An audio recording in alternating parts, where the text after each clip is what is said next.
Nobuteru Yuki is a character designer who contributed a substantial amount of art in games, anime movies, series and even manga. He started his professional art career in the animation industry in 1983, at around the age of 21.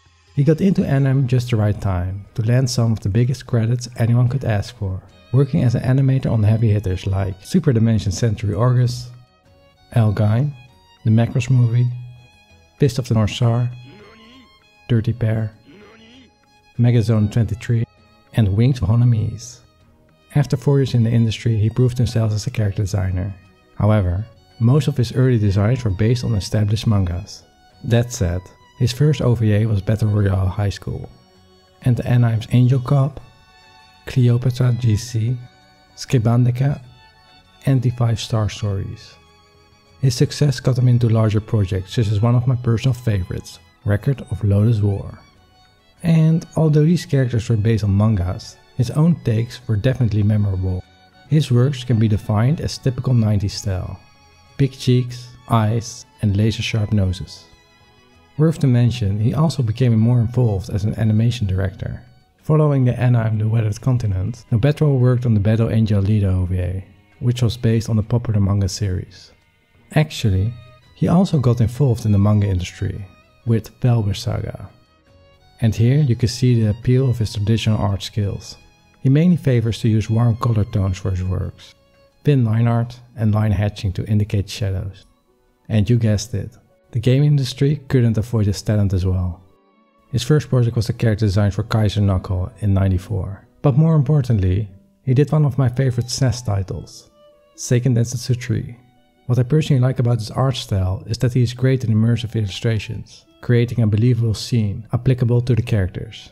Furthermore, he does not shy away from interesting poses for all characters showing their classes, with even annoying characters like Charlotte being spot on.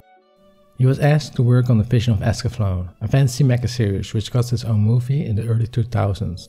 And before we get ahead of ourselves, at around 97, he worked on games like Azure Dreams, Dragon Force 2, Tail Concerto, and 2 years later, of course, Chrono Cross. Especially here, his art transitioned into a more modern design, using more curvature in the eyes, nose, and body structure.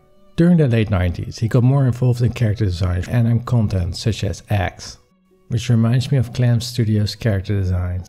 And after digging a bit deeper, it was based on their manga series. Anyway, in the 2000s he worked on Blade Arts, Heat Guy J, Last Exile, and Space Captain Hurlock. And it came to no surprise that he did Space Battleship Yamato 2199 10 years later. That aside, he also did Xenosaga the animation, and a small intro of Ragnarok Online. Moreover, he did anime character art for an old manga, Toward the Terra. While he is a character designer at heart, his second role in the animation industry is either director or key animator. So, in the more recent decade he worked on Makanki, Kids on the Slope and Orange, with his latest game entry Trinity Trigger, only this time as world designer. On another note, he also works in doujin circles, artists who make fan-made projects in existing IPs, such as Neon Genesis Evangelion.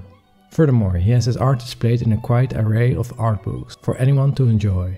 And just for fun, if you're not convinced yet about his awesome art, here are some illustrations of his female character poses through the years of his career. I'm fantasy light novel author GP Fuchs, and because of his vast influence on many platforms, I never realized I had consumed so many of his works. Especially his contribution during the 90s influenced me a lot as a kid, and I just love his art because of it.